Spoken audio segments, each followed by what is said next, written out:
The bridge was older than the neighborhood itself. A narrow, single-lane wooden span built in 1928 by my great-grandfather, Elias Hawthorne. It arched over Willow Creek like a stubborn relic.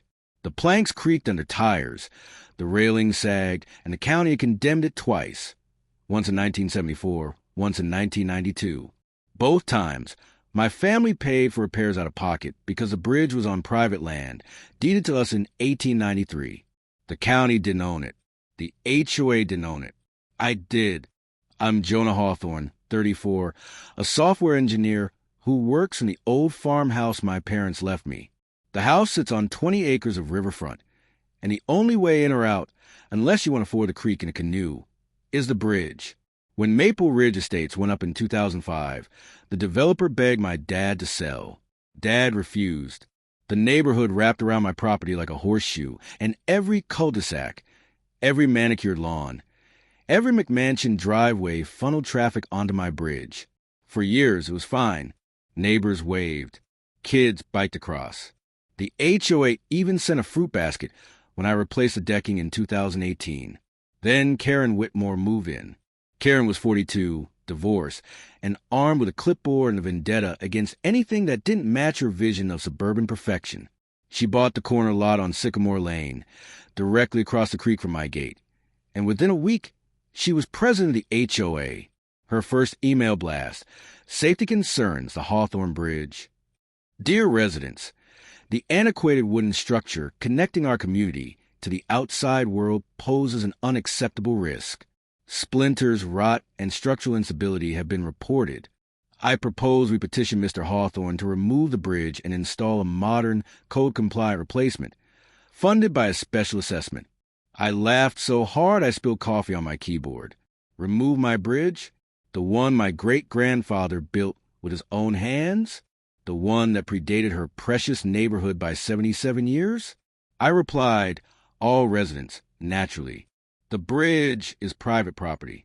It's structurally sound. See attached engineer's report. No assessment needed. Have a nice day. Karen responded within minutes. Mr. Hawthorne, this is a community asset. Your refusal to cooperate is selfish and dangerous. I archived the thread and went back to debugging code. That should have been the end of it. It wasn't. Karen escalated. First, she hired a consultant to photograph the bridge at dawn, dusk, and during rainstorms. Then she filed a complaint with the county, claiming the bridge violated zoning ordinances. The county sent an inspector. He spent 10 minutes poking at the beams, shrugged, and said, "Looks fine to me. Call us when it falls down." Undeterred, Karen organized a petition, 87 signatures.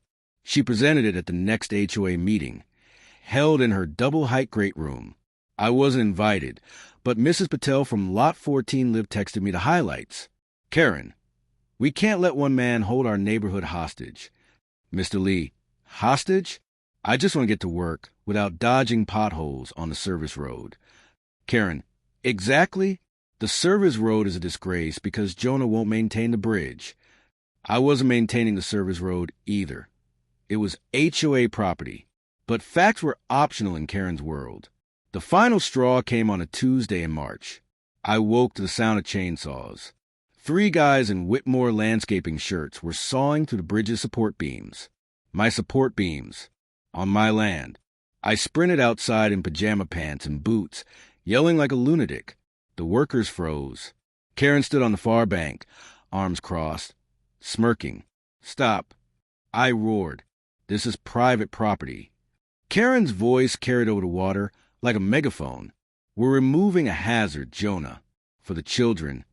One of the workers, a kid who couldn't have been older than 20, muttered, "Lady, this thing's solid oak. You sure about this?" Karen ignored him. "Keep cutting." I dialed 911. The dispatcher knew me, small-town perks. Deputy Alvarez arrived in 8 minutes, lights flashing. He took one look at the saws, the half-severed beam, and Karen's triumphant face, and sighed. "Ma'am, you can't destroy someone else's property. It's a public nuisance." Karen shrieked. "It's a bridge," Alvarez said. "On private land. Pack it up." The workers left. Karen didn't. She stood there, fuming, as I nailed a bright yellow sign to the railing. Trespassers will be prosecuted. Hawthorne Bridge, private. That night, I installed cameras. 4 of them. Motion activated, 4K, cloud backed.